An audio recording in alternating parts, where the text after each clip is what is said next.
मेरा नाम सना है। मेरा ताल्लुक एक खुशहाल घराने से था। शुरू में हम माली लिहाज से इतने अच्छे नहीं थे, लेकिन फिर घर में पैसे की रेल पेल हो गई। घर में अम्मी अब्बू के अलावा मुझसे बड़े दो भाई और दो छोटी बहनें थीं। भाई मैट्रिक में था जब अब्बू ने अपना बिजनेस स्टार्ट किया। मैट्रिक के बाद वो उनका हाथ बटाने लगा। मुझे भी पढ़ाई का कोई खास शौक नहीं था। मुश्किल से 20 साल की उम्र में एफए पास कर सकी। अब मैं घर पर ही थी कि मेरी अम्मी ने मेरा रिश्ता ढूंढना शुरू कर दिया। रिश्ता आया, मगर जब उन्होंने मेरी छोटी बहन को देखा तो उसे पसंद कर लिया। मैं शक्लो सूरत की तो अच्छी थी, मगर कद कुछ छोटा था। रिश्ता अच्छा था। अम्मी ने मेरी छोटी बहन के लिए कबूल कर लिया। मैं अपने कद को नहीं बढ़ा सकती थी, अलबत्ता अपने अंदर कुछ ऐसी खूबियां पैदा कर सकती थी जिनके नतीजे में मेरी ये खामी कदरें दब जाती। नए नए खाने बनाना मेरा मनपसंद मशगला था। घर में पैसे की कमी नहीं थी, इसलिए मुझे कोई परेशानी नहीं थी। नतीजे में खानदान भर में मेरी हुनरमंदी और सलीके की धूम मच गई। मेरी इस हुनरमंदी का मुझे ये फायदा हुआ कि मेरे अच्छे घराने से रिश्ता आ गया। उस्मान हमारे दूर के रिश्तेदार थे। उनके बारे में इतना ही पता चला कि वो सरकारी मुलाजिम हैं। शक्लो सूरत के भी अच्छे थे। उनके अब्बू की होलसेल की दुकान थी। माली लिहाज से वो हमारे बराबर ही थे। रिश्ता होने के बाद जल्दी हमारी शादी हो गई। उस्मान बहुत अच्छे शोहर साबित हुए। उन्होंने शादी की वजह से अपनी जॉब से 15 दिन की छुट्टियां ले रखी थी।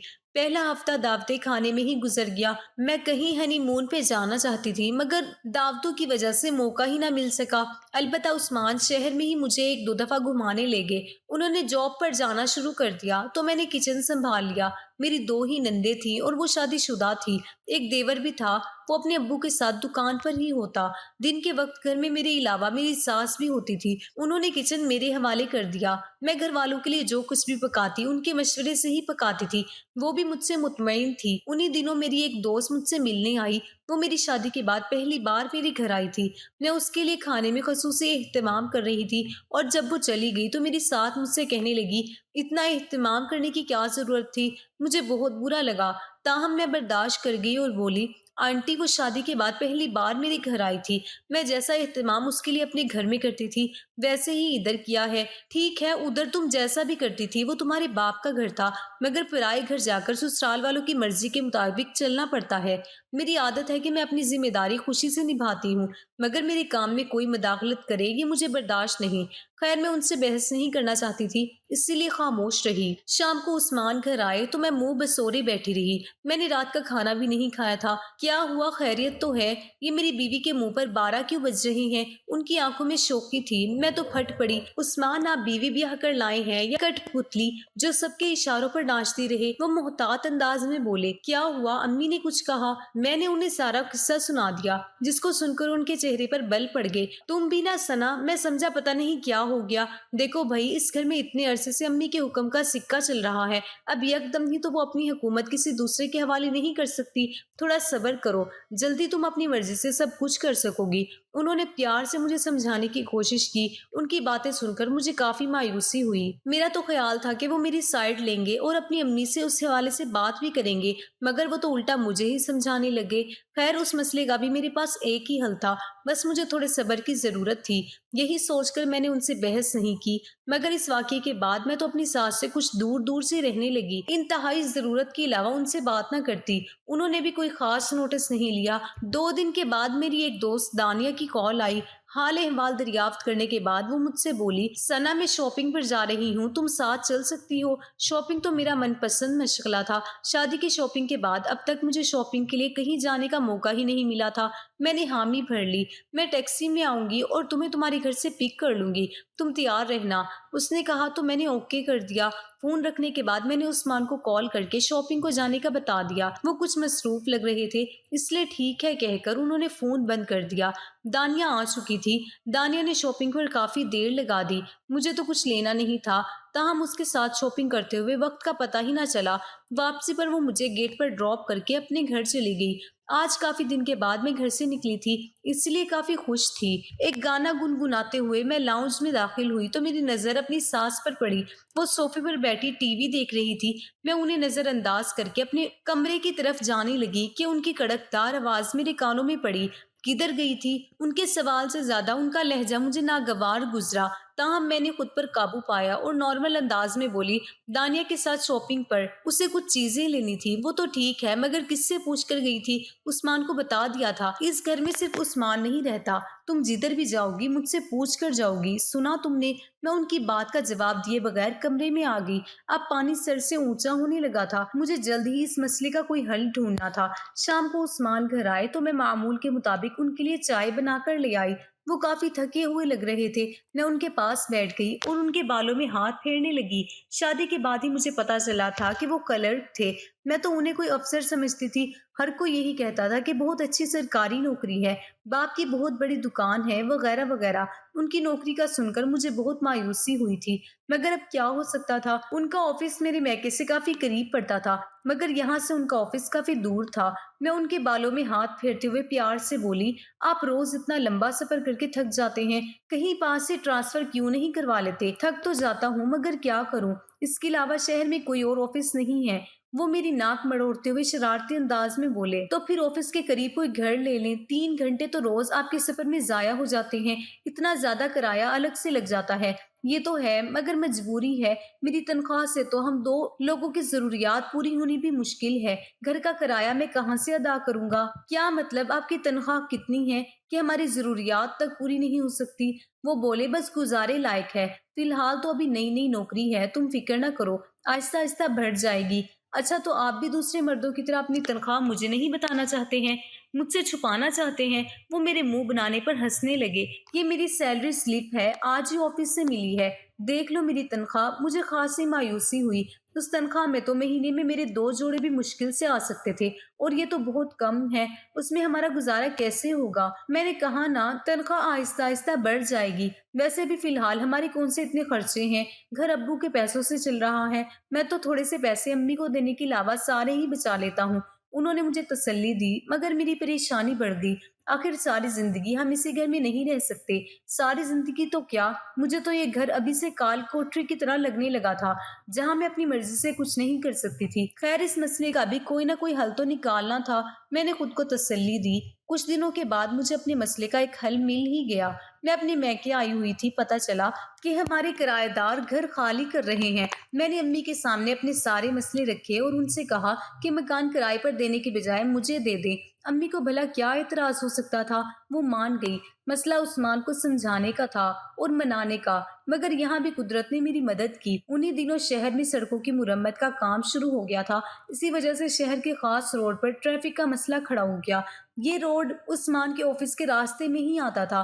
पहले जो उन्हें ऑफिस से वापसी पर 1.5 घंटा लगता था, अब 3 घंटे से भी ज्यादा लगने लगे। सुबह भी उन्हें जल्दी निकलना पड़ता। वो इंतहाई चिड़चिड़े हो गए थे। जिस रफ्तार से काम चल रहा था, उससे अंदाजा हो रहा था कि कम से कम 2 साल उन्हें ये मुसीबत सहना पड़ेगी। ऐसे में मैंने उन्हें कहा कि आर्जी तौर पर अम्मी के मकान में शिफ्ट हो जाते हैं। वो उसके लिए राजी तो नहीं थे, मगर ना चाहते हुए भी उन्हें मानना पड़ा। हस्बे तवक्को उनकी अम्मी ने बहुत बातें बनाई, मगर उस्मान ने अपना मसला बयान कर दिया। वैसे भी उनके पास तो उस्मान के मसले का कोई हल था ही नहीं। जहेज के सामान में मुझे जरूरत की तमाम अशिया मिली थी। मैंने वो सारा सामान शिफ्ट करवाया। उस्मान ने सारे सामान की शिफ्टिंग पर एतराज किया। हम कुछ अरसे के लिए तो शिफ्ट हो रहे हैं, फिर सब चीजें शिफ्ट करने की क्या जरूरत है? मेरा इरादा वापस इस घर में आने का नहीं था। तहां उस्मान को फिलहाल ये नहीं बताना चाहती थी, इसीलिए बोली, भाई मुझे पता है हमें वहाँ किस किस चीज की जरूरत है। अब हमें ये चीजें बार बार दूसरों से मांगनी तो नहीं पड़ेगी ना। और अच्छा लगता है क्या? मेरे जवाब ने पता नहीं उन्हें मुतमईन किया था या नहीं। उसके बाद वो इस हवाले से कभी कुछ नहीं बोले। भाभी को मेरा वहाँ शिफ्ट होना पसंद नहीं आया था। इस मकान का किराया वही रखा करती थी, मगर मुझे उनकी परवाह नहीं थी। उस घर में मेरा भी हिस्सा था। वो ये बात जानती थी, इसलिए एतराज करने की पोजीशन में नहीं थी। इन्हीं दिनों में उम्मीद से हो गई। उस्मान मेरा हर तरह से ख्याल रखने लगे। अब वो सिर्फ 15 मिनट में ऑफिस से घर पहुंच जाते। सर्दियों की आमद थी। मेरे एक कजन की शादी थी। मैंने शादी के लिए कुछ शॉपिंग करनी थी। मैंने उस्मान से कहा तो वो हैरान रह गए। इतने कपड़े और जूते वगैरह हैं तुम्हारे पास? शादी पर 15 से ज्यादा जोड़े तुमने लिए थे, जिनमें से कुछ तो अभी तक तुमने पहने भी नहीं है। वो फटी फटी आंखों से बोले, उनमें से ज्यादातर तो गर्मी के सूट थे। अब सर्दियों के लिए कुछ अलग से तो लेना ही पड़ेगा ना। कुछ सर्दियों के भी थे जो तुमने नहीं पहने। वो अपनी झंझलाहट पर काबू पाते हुए बोले, वो आपकी तरफ से थे और मुझे पसंद नहीं आए थे। اس لیے نہیں پہنے۔ بہرحال لے کے دینے ہیں تو بتا دیں، میں امی سے کہہ کے لے لوں گی۔ اس بار میں سرد لہجے میں بولی۔ میں جانتی تھی میرے اس لہجے میں وہ دب جاتے ہیں، سو فضول کی بحث سے بچنے کے لیے انہیں فوری طور پر تیار کرنے کے لیے ایسا لہجہ ضروری تھا۔ امی سے کیوں، اب تم میری ذمہ داری ہو، خبردار جو ان سے کپڑے یا کپڑوں کے لیے پیسے مانگے وہ تو ٹھیک ہے، لیکن اگر آپ میری ضروریات کو پورا کر دیں تو مجھے ضرورت ہی نہیں کہ میں امی سے کچھ کہوں۔ وہ مجھے بے بسی سے دیکھتے رہ گئے۔ اگلے دن ان کی چھٹی تھی۔ لنچ کے بعد انہوں نے مجھے شاپنگ کے لیے کہا تو میرا دل یوں اچھل پڑا۔ مردوں کی عادت ہے ہر کام میں نکتہ چینی کرنے کی، مگر ہوشیاری سے انہیں رام بھی کیا جا سکتا ہے۔ ہماری شادی کو 5 ماہ گزر چکے تھے اور آج پہلی بار میں ان کے ساتھ شاپنگ کے لیے جا رہی تھی۔ میں لباس کے معاملے میں انتہائی وہمی ہوں۔ اپنی پسند کے برانڈڈ سوٹ، ان کی میچنگ جوتے اور جولری بھی لازمی ہے۔ آخر ایک سوٹ مجھے پسند آ ہی گیا۔ یہ اچھا ہے نا، خرید لوں؟ ٹھیک ہے، کتنے کا ہے؟ صرف 5,000 کا۔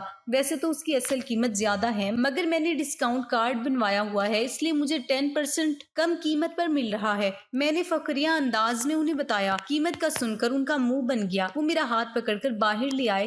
میں اکثر اس دکان میں آتی رہتی تھی۔ دکاندار کے سامنے مجھے بہت شرمندگی ہوئی۔ ثنا، میں تو کل 5,000 لے کر آیا ہوں۔ میرے ایک دوست کی ادھر دکان ہے، تم وہاں سے اپنے لیے کچھ گرم سوٹ پسند کر لو۔ باہر آ کر وہ بہت ہی شرمندگی سے بول رہے تھے۔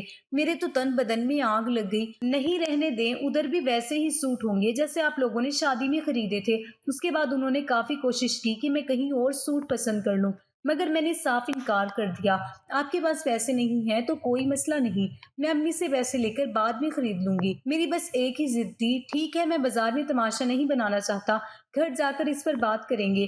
عیش تو واقعی ماں باپ کے گھر ہوتی ہے، پرایا گھر پرایا ہی ہوتا ہے۔ مجھے بہت دکھ ہو رہا تھا۔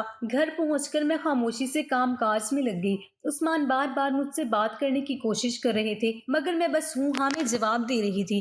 آخر کار وہ بے بسی سے بولے، ثنا، تم اتنی چھوٹی سی بات کا اتنا بڑا مسئلہ کیوں بنا رہی ہو؟ کپڑے تو کپڑے ہی ہوتے ہیں، کیا فرق پڑتا ہے؟ اگر برانڈڈ نہ ہو تو میں چپ رہی۔ تو پھر وہ بولے، اچھا بھائی، کل جا کر لینا اپنی پسند کا سوٹ، لیکن اپنی امی سے اس حوالے سے بات نہیں کرنا۔ میری آنکھیں لمحے بھر کے لیے خوشی سے چمکی۔ آخر کار وہ ہار مان ہی گئے۔ میں نے پہلے بھی آپ سے کہا تھا کہ آپ میری ضروریات پوری کرتے رہیں، تو مجھے کوئی ضرورت نہیں اپنی امی سے بات کرنے کی۔ میں اپنی خوشی چھپاتے ہوئے بولی، میں نے کب تمہاری ضروریات پوری کرنے سے انکار کیا ہے؟ میں تو بس یہ چاہتا ہوں کہ تم اپنی چادر کے مطابق اپنے پاؤں پھیلاؤ۔ وہ بے بسی سے بولے، مجھے نہیں پتا تھا کہ آپ کی چادر میرے لیے 5 ماہ میں ایک سوٹ کی بھی گنجائش نہیں۔ میری آنکھیں بھر آئی۔ وہ میری آنکھوں میں آنسو دیکھ کر تڑپ اٹھے۔ تم ٹینشن نہ لو، اس حالت میں ٹینشن ہمارے بچے کے لیے ٹھیک نہیں۔ اس حالت میں ٹینشن ہمارے بچے کے لیے ٹھیک نہیں۔ میں خاموشی سے اپنے ہونٹ کاٹتے ہوئے آنسو اندر ہی اندر اتارنے لگی۔ کچھ دیر کے بعد میں بولی، میں تو ابھی سے آنے والے بچے کے لیے پریشان ہوں۔ آپ مجھے ایک سوٹ تک نہیں لے کر دیتے، اس کے خرچے کیسے پورے کریں گے؟ لگتا ہے اب مجھے اپنی چادر تھوڑی سی بڑھانا پڑے گی۔ اس کے علاوہ اب کوئی اور چارہ نہیں نظر آ رہا۔ وہ عجیب سے انداز میں بولے۔ میں نے ان کے لہجے پر غور کیا اور آج مجھے ان کے اس انداز کی سمجھ آ رہی تھی۔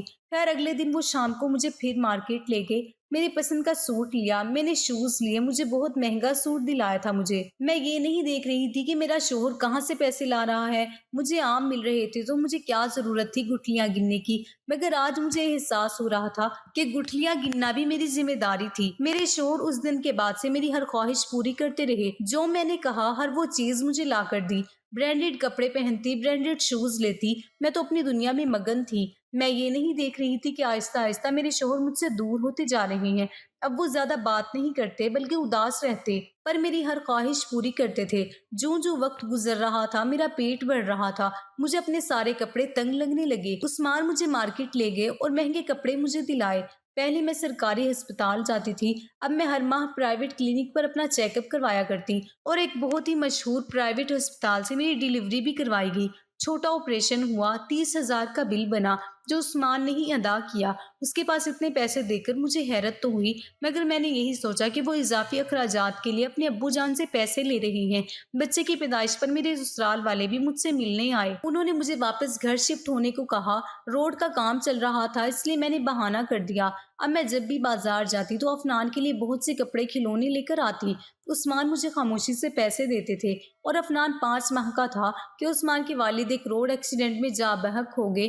کچھ دن مجھے اپنے سسرال میں رہنا پڑا۔ वापस आने के बाद मैंने उस्मान से कहा, आखिर कब तक मैं अपने माँ बाप के घर पड़ी रहूंगी? आप दुकान और घर से अपना हिस्सा लेकर कहीं और खरीदते हैं और कुछ कारोबार करते हैं। इधर पास ही एक हाउसिंग सोसाइटी बन रही है, हम किस्तों पर घर ले लेते हैं, आसानी हो जाएगी। ठीक है, जो हुक्म तुम्हारा, तुम जो कहोगी वही होगा। चंद दिन के बाद उस्मान ऑफिस से वापस आए तो बहुत खुश लग रहे थे। खैरियत तो है? आज जनाब के चेहरे पर बड़ी रौनक नजर आ रही है। सना, मुझे पैसे मिल गए हैं, कल हम घर पसंद करने जाएंगे। मेरा चेहरा भी खुशी से खिल उठा। और हमने किस्तों में नहीं बल्कि पूरा का पूरा घर मुकम्मल पैसे देकर खरीद लिया। मैं तो हैरान थी, अचानक इतने पैसे उस्मान के पास कैसे आ गए? पर मुझे क्या, मैं समझ रही थी कि उनके घर के पैसे होंगे। घर के बाद मेरा अगला टारगेट गाड़ी का था। उसके लिए उस्मान पर मैंने जोर डालना शुरू कर दिया। कुछ अरसे के बाद ही उन्होंने एक कार ले ली और अफनान 4 साल का हुआ तो मैंने उसे एक महंगे प्राइवेट स्कूल में दाखिला दिलवा दिया। शाम को एक्स्ट्रा कोचिंग के लिए भी भेजने लगी। उस्मान अब मेरी किसी काम में भी नहीं करते थे, वो मुकम्मल तौर पर मेरे रंग में रंग चुके थे। अगले साल आयजा की पैदाइश हुई तो हमारी फैमिली मुकम्मल हो गई। मैं बहुत खुश थी कि मैंने जो चाहा पा लिया। मेरी दोस्तों और रिश्तेदारों को मुझ पर रश्क होता था। मैं सबको किसी न किसी बहाने अपने घर बुलाती थी और उनका अपने घर का नजारा करवाती कि देखो मेरा शोहर मेरे इशारों पर नाचता है। लेकिन एक दिन मेरी जिंदगी का सुकून छिन गया। एक दिन सब कुछ बर्बाद हो गया। मेरी जहरीली ख्वाहिशात ने मेरी सब खुशियों को डस लिया था। एक दिन मेरी सहेली दानिया अक्सर मेरे घर आती रहती थी। उसका फोन आया, बहुत घबराई हुई थी, कहने लगी उस्मान घर पर मौजूद है। मैंने कहा नहीं, ऑफिस गए हुए हैं। अच्छा, मैं तुमसे मिलना चाहती हूँ। क्या हुआ, कोई मसला दरपेश आ गया है? कोई प्रॉब्लम है तो बताओ मुझे। उसने कहा मैं आकर बताती हूँ। और जब वो आई तो उसने इतना बड़ा धमाका किया जिसने मेरी जिंदगी को तबाह और बर्बाद करके रख दिया। उसने कहा मैंने उस्मान को देखा था किसी औरत के साथ। पर किसके साथ? उसकी बहन या वालदा? उसने कहा नहीं, कोई अजनबी औरत थी, तकरीबन 45 साल की। और उस्मान शॉपिंग बैग उठाए हुए था। फिर वो लोग कार में बैठे और चले गए। पहले तो मुझे अपनी आंखों पर यकीन नहीं आया, लेकिन मैंने सोचा पहले तुमसे पूछ लूं कि उस्मान घर पर मौजूद हैं या नहीं। तो मैं समझ गई कि जरूर दाल में कुछ काला है। तुम झूठ बोल रही हो। बिला वजह झूठी बातें करके मेरा दिल खराब ना करो। मेरे शोहर की जानिब से मैं सच कह रही हूँ, तुम मुझसे खुद जाकर पूछ लो। मैंने यही सही समझा कि उस्मान आएंगे तो उनसे मालूम करूंगी। पर उस्मान उस रात नहीं आए और मुझसे कहा कि ऑफिस में बहुत जरूरी काम है और आज मैं नहीं आ सकता हूँ। मुझे बहुत ज्यादा हैरत हुई कि उस्मान ने कभी ऐसा नहीं किया था। हमेशा वो वक्त पर घर आते, लेकिन इस बार ऐसा नहीं था। अब तो मेरे शक को और हवा मिल गई। मैंने ऑफिस में मालूम किया तो पता चला वहां पर उस्मान मौजूद नहीं थे। तो उस्मान रात भर किसके साथ थे और कहाँ थे, इस बात का मुझे पता चलाना था। मैं अपनी अम्मी के घर पहुंची और रो धोकर सारी दास्तान बयान कर दी। मेरी माँ ने कहा देखो बेटा, अब सब्र से काम लो। पहले तुम्हारे भाई मामलात की तह में पहुंचेंगे, असल हकीकत को जानेंगे, फिर उस्मान से हम पूछ कुछ करेंगे। बिला वजह इतनी जल्दी इल्जाम लगाना ठीक नहीं है। हो सकता है वो कहीं और हो। शोहर पर भरोसा करो। लेकिन अम्मी, मेरे दिल में बहुत से होल उठ रहे हैं। बिला वजह उस पर इल्जाम लगाना ठीक नहीं है। मैं तुम्हारे भाई से कहती हूँ। और फिर भाई साहब जब ऑफिस पहुंचे तो वहां पर तो उस्मान मौजूद नहीं था। और ऑफिस के चौकीदार से जो खबर मिली, उस खबर ने तस्दीक कर दी कि मेरी दोस्त सानिया ठीक कह रही थी। उस्मान किसी औरत के साथ देखे गए थे और वो औरत बॉस की बीवी थी। पर उसने बॉस से 10 दिन पहले खुला ले ली थी क्योंकि बॉस उसको छोड़ नहीं रहे थे। और ये भी सुना गया कि उस्मान को ऑफिस से निकाल दिया गया है। मामला क्या था अब तक उस्मान ने नहीं बताया था। उस्मान ने अपनी सरकारी नौकरी छोड़ दी थी क्योंकि उसे प्राइवेट नौकरी में बहुत अच्छी तनख्वाह मिल रही थी। फिर उस्मान ने घर पर इस बात की कोई इत्तला नहीं दी कि उनको जॉब से फारिग कर दिया गया है। किस बात के तहत, ये तो आहिस्ता आहिस्ता मालूम हो ही जाता, लेकिन घर में पैसे कैसे आ रहे थे, इस राज की तह तक पहुंचना। लेकिन दूसरे दिन उस्मान ने इस राज को खुद ही खोल दिया। जब भाई ने उससे पूछा तो कहा हाँ, मैं क्या करता, आपकी बहन की ख्वाहिशात चाहते ब्रांड्स खत्म ही नहीं हो रहे थे। मुझे ये चाहिए, मुझे वो चाहिए, मुझे इस जगह शॉपिंग करनी है, मुझे इतने लोगों को दावत देनी है, मुझे इतने खाने बनाना है, मुझे बच्चों को महंगे स्कूल में पढ़ाना है, मुझे प्राइवेट हॉस्पिटल में जाना है। क्या करता? कम तनख्वाह थी, 30,000 तनख्वाह में कैसे इसकी ख्वाहिशात को पूरी करता? बस जिस वक्त बॉस की बीवी ने मुझे ऑफर की उस वक्त तो मैंने मना कर दिया था। वो कई दिनों से मेरे चक्कर में थी क्योंकि मैं शरीफ था और किसी से ज्यादा बात नहीं करता था। पर बॉस से उसके ताल्लुकात अच्छे नहीं थे, अनबन होती रहती थी। लेकिन चूंकि पूरी प्रॉपर्टी बॉस की बीवी के नाम थी, इसी वजह से कोई फर्क नहीं पड़ा। اس نے مجھ سے کہا اگر تم مجھ سے شادی کر لیتے ہو تو میں تمہارے گھر والوں کا خرچہ اٹھاؤں گی، تمہاری بیوی بچوں کا، بس تمہیں میرے ساتھ رہنا ہوگا اور کبھی کبھی اپنے گھر جا سکتے ہو۔ اپنی بیوی کی خواہشات کو پورا کرنے کے لیے اس کی خواہشات کا میں غلام ہی بن گیا، اس کی محبت میں دوسری شادی کر لی۔ مجھ پر یہ خبر پہاڑ بن کر ٹوٹی تھی، میرے پیروں تلے سے زمین کھسک گئی اور میں بے ہوش ہو گئی۔ جب ہوش آیا تو میرے گھر والے میرے ارد گرد جمع تھے۔ میرے ہوش میں آنے پر میرے بھائی پھٹ پڑے۔ دیکھا اپنی ناجائز خواہشات کا انجام تم نے کیا کیا؟ میں نے کہا کیا غلط کیا؟ ایک بیوی اپنے شوہر سے سب کچھ مانگ سکتی ہے اور میں وہی مانگ رہی تھی۔ میں نے کون سا کہا تھا کسی سے شادی کر لو، کسی سے ناجائز رشتہ رکھ لو، رشوت لے لو تو کیا کرتا؟ تمہارے شوہر کی تنخواہ کم تھی، اس کے ساتھ صبر شکر سے گزارا کرتی۔ یہ نہیں دیکھا کہ محبت کرنے والا شوہر ہے، تم سے اتنی محبت کرتا ہے کہ کہیں ادھر ادھر آنکھ اٹھا کر نہیں دیکھتا ہے، تمہاری ہر بات پر ہاں کرتا ہے۔ اگر وہ تمہیں فوری طور پر ہر آزائش نہیں دے پا رہا تھا تو کیا ہوا، آگے جا کر دے دیتا، لیکن صرف تمہاری وجہ سے مجبور ہو گیا اور ایک عورت نے اس کی مجبوری سے فائدہ اٹھا لیا۔ سچ کہا جائے تو دو عورتوں نے اس آدمی کو پیس کر رکھ دیا، ایک نے اپنی خواہشات کے لیے اپنے شوہر کو بیچ دیا اور دوسری نے خرید لیا، پر میں نے اپنے شوہر کو نہیں بیچا۔ میں نے نہیں کہا تھا کہ یہ کسی سے شادی کرے، وہ بھی صرف پیسوں کے لیے۔ تو پھر کہاں سے تمہیں پیسے لا کر دیتا؟ تو پھر کہاں سے یہ گھر آتا؟ تو کیا یہ گھر بھی اسی عورت کے پیسوں سے خریدا ہے؟ جی ہاں، اس عورت نے پیسے دیے تھے، انہی شرائط پر کہ وہ رقم دے گی، جتنی چاہے رقم دے گی، لیکن تمہارا شوہر اب اس کا ہے، تم نے اپنے شوہر کو بیچ دیا۔ اب جاؤ اپنی چیزوں میں خوش رہو، اپنے گھر میں خوش رہو، اپنے گھر میں رہو، جاؤ ان پیسوں پر عیش کرو، برانڈ کی چیزیں خریدو، ہر چیز خریدو، پر تمہارا شوہر جو سب سے زیادہ قیمتی تھا اس کو تم نے اپنی خواہشات کی وجہ سے سستے داموں میں بیچ دیا ہے۔ افسوس ہے تم جیسی عورتوں پر۔ یہ کہہ کر بھائی چلے گئے اور عثمان مجھے بس دیکھتے رہے۔ میری آنکھوں میں آنسو تھے، پچھتاوا تھا، اب میں کچھ نہیں کر سکتی تھی، کچھ نہیں، سب کچھ چھین لیا گیا۔